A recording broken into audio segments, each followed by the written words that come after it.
guys, welcome back to Kuma Style Reviews.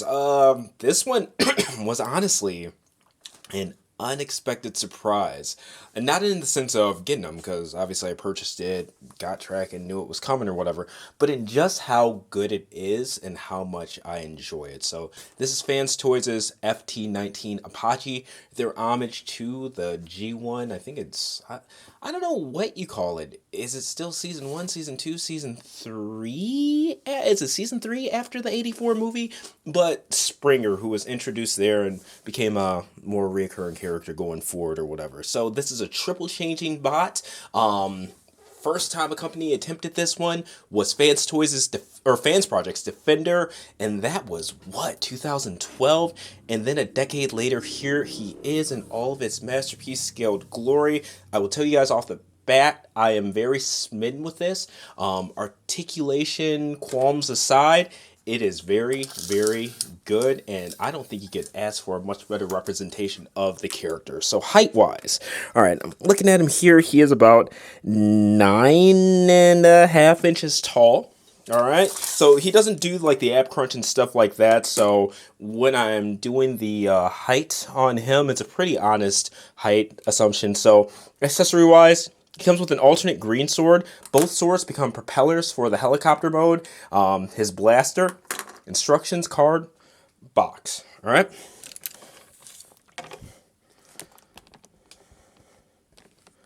Quick roundabout here. And the sword can attach on either side. And just for comparison's sake, the peg is only on one side, so you have to flip it. And it sets a little bit higher if you put it on its right side. So I actually like that look, but I like my bots right-handed for, you know, whatever reason, just consistency's sake, I guess, unless they're shown to be left-handed. Or I believe the term is ambidextrous, or that, if they use both hands. But yeah, I actually like the way that looks sitting higher, but right-handed, you know, sword there. Okay? Now, looking at the articulation, all right, no ball joint, but this, it does swing forward and back, 360. So it has all the functions of a ball joint except like side-to-side rock. Parallel, nice ratchet too. It's like the perfect amount of tightness, all right? I wish these locked into place, the shoulder pads, all right? Bicep swivel. And the bicep swivel is actually right above the elbow, but since it's kind of that solid green, it doesn't matter. I actually kind of like that it's there because there's screws in the back there, and it makes them, you know, it keeps them in the back. All right. Speaking of elbows, though, all right, single joint, but swings through, so goes a bit past that 90 degrees. Okay. I believe that's, is it 40? No, 45 degrees is slanted. So yeah, I'm all over the place today. All right.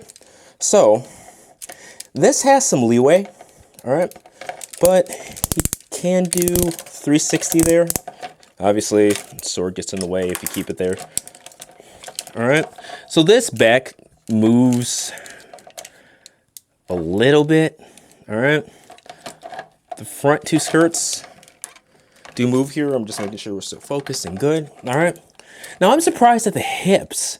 They don't ratchet because they're not necessarily weak, but they could definitely stand to be tighter. Even tightening the screws, it doesn't really help, so I'm going to key that. But frontwards, it does have ratchet. Backwards, this piece here, that little lip there, keeps it from going far back. So, okay. Knees. These are double jointed. All right. You can see the thighs swiveling there. All right. This actually pegs in pretty nicely, but I'm putting it through the ringer for you guys. So for the sake of transformation, just so you guys know, these hips do slide in and out, so make sure they're out when you play, both aesthetically and in terms of getting the most out of the articulation and stuff like that. So the feet, forward, back. It does have actually well, it's not 360 on the backside, but the heels, all right, inwards, inwards, And then outward, I think there's no outward, but then the front of the foot, 360. So that's how that works. All right. So let's actually just keep the sword there. I like the silver one. And that does kind of stink, because once you flex when you have the lower position or whatever, when you flex the hips outwards, it doesn't really do much for it. All right, and of course, while I'm reviewing, an alarm that I set for a freaking car appointment 2 months ago goes off, just because I never actually took it off of my phone. I hate doing that. But yeah, so if you want to outward swing the hips, you're going to have to kind of go without the sword, and that sucks. Because it would be nice to be able to do that. Okay.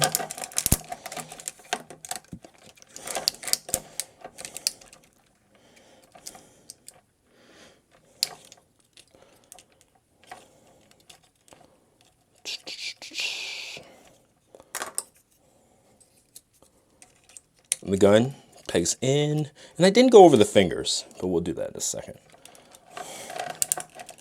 So while we're doing that, the fingers each have 2 points of articulation at the knuckle connecting to the hand, and then the knuckle and the finger itself, and then the thumb, ball joint, and then a single swing on the entirety of the thumb. All right.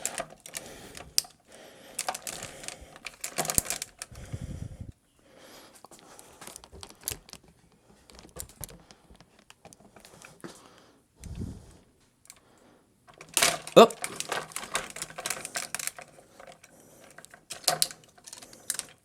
And you know, I could edit this stuff out, but you know what? Why?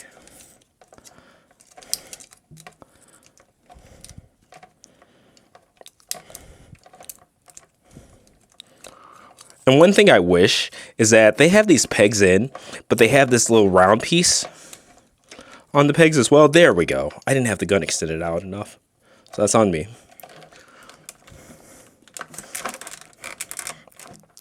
But I wish it was just a straight peg. All right. That's so awkward. Okay, and get them into something a little bit less awkward. Here's more of a walking pose. Pretty neat. And just for the sake of comparison, we've got him next to an Optimus Prime and a Jetfire, Magic Squares, MSO1, Freedom of Light, and Fans Toys' FT-10 Phoenix. So yeah, it's crazy how big Phoenix is. This is really the first time I've displayed it like this, so close to other bots, and really gotten a look at it in terms of size comparison and stuff like that. But man, that is how Jetfire is supposed to look. But anyway, this is an Apache review, but yeah, right in line size-wise and stuff like that. He is one of the larger bots outside of being like that Ultra Class, Grimlock, Jetfire, etc., etc. So really good scale in here by Fans Toys. Hey guys, I already filmed and shot the plane mode, or the helicopter mode, which you're about to see, but I forgot to go ahead and tab in the gun in the front. This is the car mode, but it's the same. I just want to let you guys know that you can do that. It goes in at an angle, and then just right there. Pictures of that will be on the, of course, written article and gallery on kumastyle.com, but just didn't want to miss out that part for you guys. So yeah, enjoy the rest of the review. And okay, here it is in its helicopter mode. Get these guys down. This is absolutely gorgeous. I'm a fan.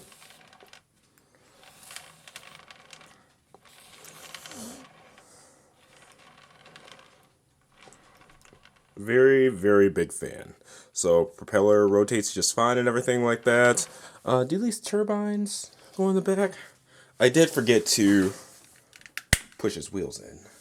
So yeah, like we went over at the beginning, you have the option if you want to instead have his regular sword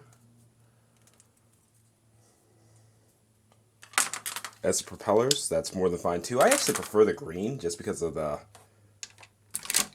color scheme theme. I didn't realize it was that heavy. This is a big boy.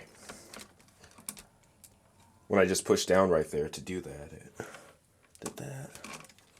Yeah, make sure everything is right transformation-wise. Probably should have done that before. Oh, that happened when I just pressed it down right there. So, yeah, just readjusting everything real quick. Might as well do it on camera.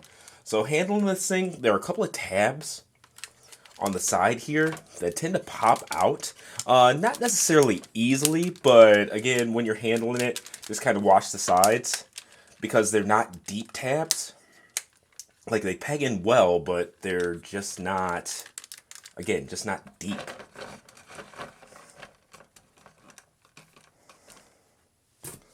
Alright, so there it is with the silver.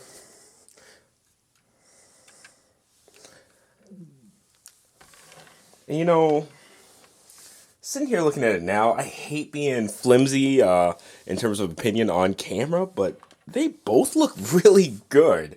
Both propeller types. So good on Fans Toys for including both. But yeah, if you can't tell, like from this review, this is by far my favorite Fans Toys item yet. This, goddamn, you may end up seeing pictures of like 3 of these for each mode or whatever here pretty shortly because the price isn't that bad. But again, cockpit. I wish it was deeper. I believe is it Ocular Max? Their Soltis figure.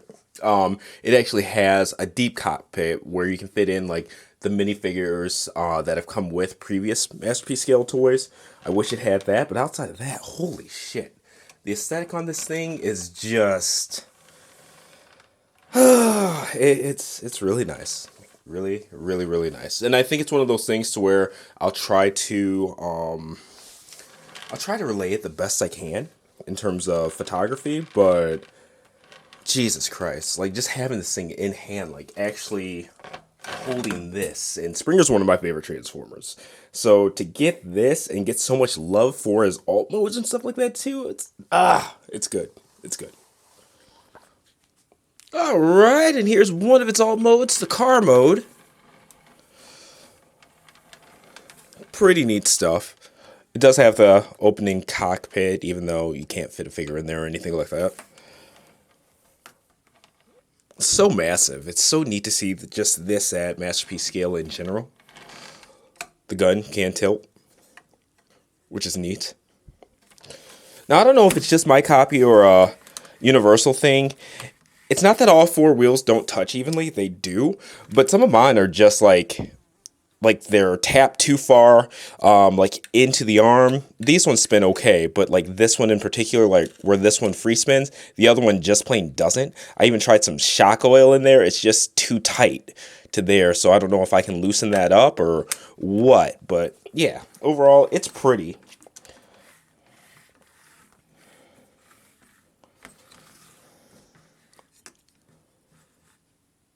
But yeah, again, just see this thing in Masterpiece scale, how massive it is. Give me 1 second.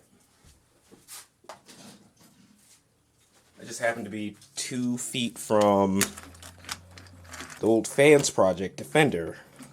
But that's a classic scale Springer. And obviously that's, you know, more of an artistic take on the alt mode and stuff like that. But yeah, just so you can see how they scale compared to each other. Masterpiece versus Classics. I mean, quite a bit of difference there. So pretty cool stuff. Alright, and this has been a review for Fans Toys' FT-19 Apache. Again, their homage to the Transformers G1 character, Springer. I think it does a really good job aesthetically, and Fans Toys seems to be very consistent about knocking it out of the park when it comes to that part. I will say the fit and finish of this is great. No paint chips going through the ringer, multiple transformations back and forth between all 3 modes and stuff like that. It is well done. I've said this in the Spindrift 2.0 review.